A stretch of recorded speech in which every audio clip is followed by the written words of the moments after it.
Ahojte, vítam vás pri novom videu na kanáli Nechty odliv. Dnes si spolu prerobíme tieto nechty, ktoré síce nedopadli veľmi dobre, ale za to nechty, ktoré urobíme, dopadli úžasne a ja som sa na ne nemohla vynadívať počas celej doby nosenia.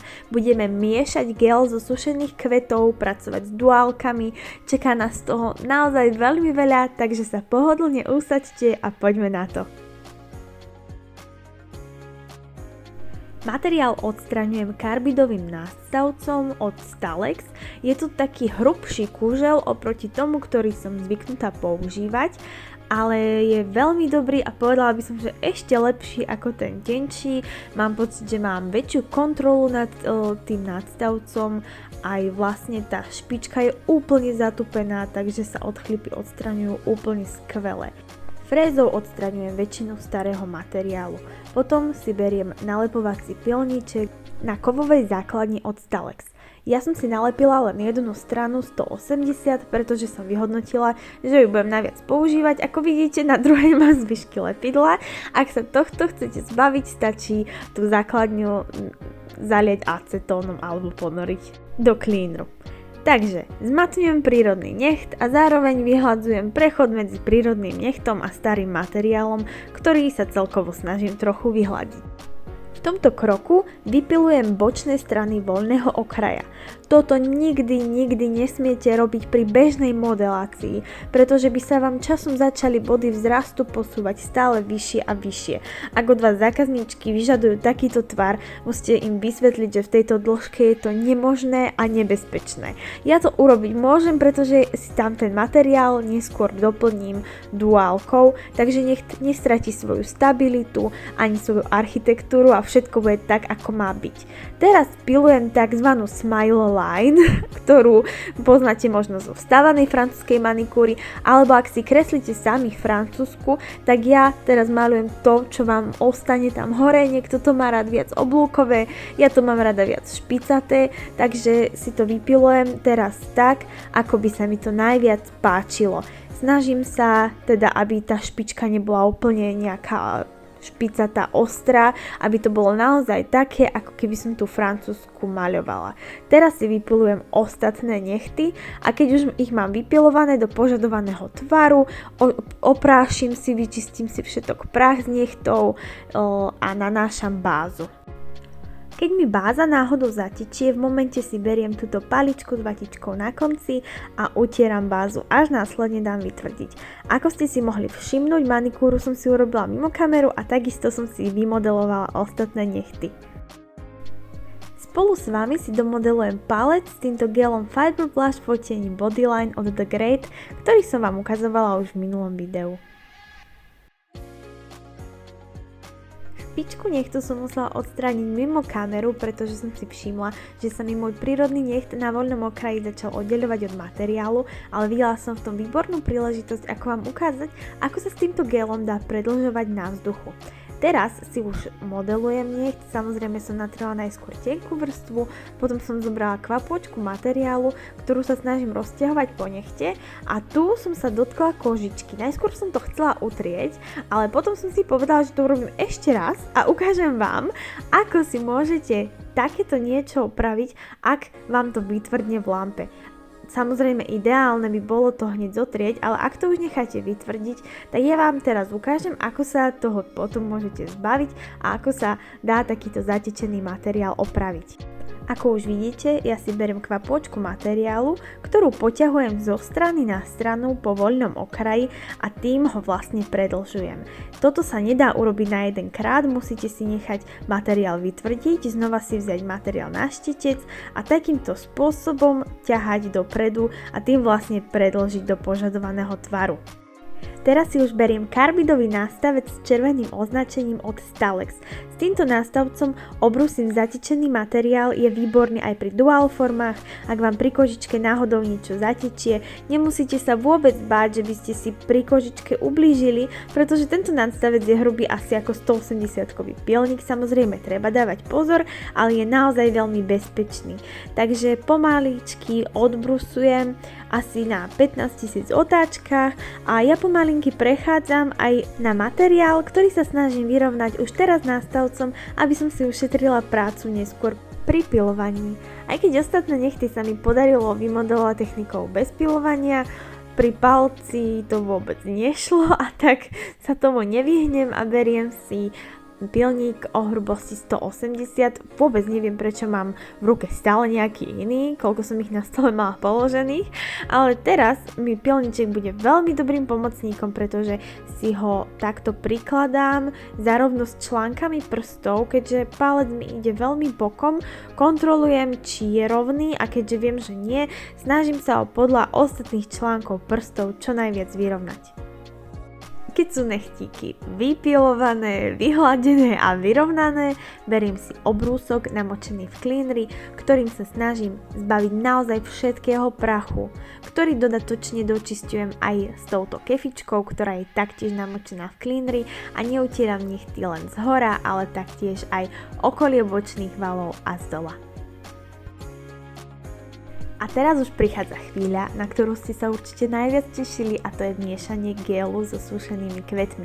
Ja si na to beriem Cheery Fibrogel od Ruscony a sušené kvety samozrejme, ktoré do toho budem strihať. Tento Cheery Fibrogel je naozaj výborný v tom, že vo výsledku neobsahuje žiadne bublinky a nie je taký zahmlený, ako poznáme napríklad pri polygeli, ale je naozaj cheery ako sklo.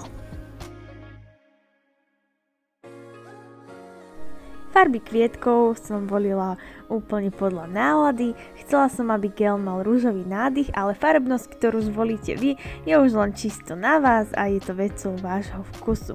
Keď mám kvietky nastrihané, snažím sa ich rovnomerne premiešať, zisťujem, či mám gel dostatočne hustý a či tých kvietkov v úvodzovkách na meter štvorcový bude dosť a bude ich vlastne vidno, keď ich do tej duálky vyskladám.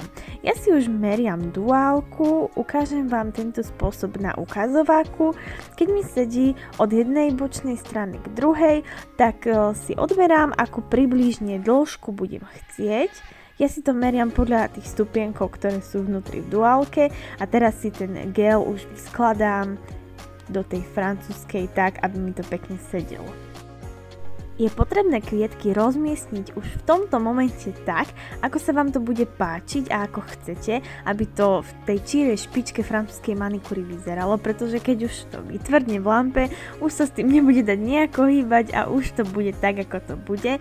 Takže teraz je ten moment, kedy si to môžete prispôsobiť podľa vášho vkusu. Ja už mám materiál vyskladaný a tak prikladám duálku tak, aby mi kvietky nepresahovali na vymodelovaný necht. Tento proces bol veľmi krkolomný, prichytila som si duálku prostredníkom, dala pod malú lampu, potom pod veľkú, takže to sa nedalo veľmi natočiť, ale tu už máte výsledok, takto krásne to vo výsledku vyzerá. Ako vidíte, trochu toho číreho gelu mi prešlo aj na ten vymodelovaný necht, ale to nevadí, pretože nechty sa budú ešte pilovať, bude sa trochu doľaďovať tvar, ale ja myslím, že už v tomto momente je to úplne krásne. Rovnaký postup zopakujem aj na prostredníku. Najskôr doplňam materiál do dĺžky duálky a potom ho rovnomerne rozťahujem k bočným stranám. Treba dať pozor, aby v bokoch bolo materiálu dostatok, aby sme nechtu vrátili jeho stabilitu a nemuseli sa báť, že sa nám počas nosenia zlomí alebo príde k nejakému úrazu. Teraz som sa snažila krajšie vám ukázať postup, akým tú duálku dávam, čiže ja ju prikladám z dola a tlačím smerom ku koreňu nechtu, potom si prichytím oboma prstami vedľa a dávam pod lampu. Samozrejme najskôr si prichytím duálku malou lampičkou a až následne ju dávam do veľkej lampy. Ja sa už teraz nemôžem vynadívať na výsledný efekt. Naozaj som nečakala, že tie kvietky, ktoré sú tam vlastne usporiadané úplne náhodne, budú vyzerať takto pekne a že to bude mať takýto krásny výsledok.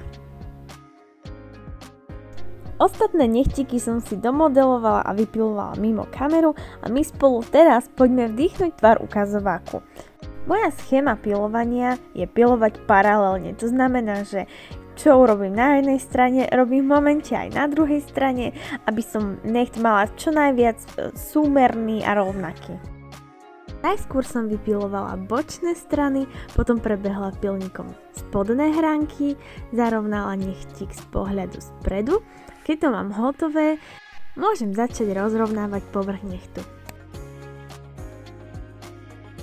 Nechtíky rozrovnávam jemnými a rýchlymi pohybmi. Nepotrebujem sa zbaviť objemu, pretože žiadny objem navyše tam ani nemám. Chcem len rozrovnať povrch po použití dual foriem. Pri výslednom pilovaní treba nechty stále oprašovať a kontrolovať tvar naozaj z každej strany, aby sme videli, či je všetko rovnomerné a súmerné.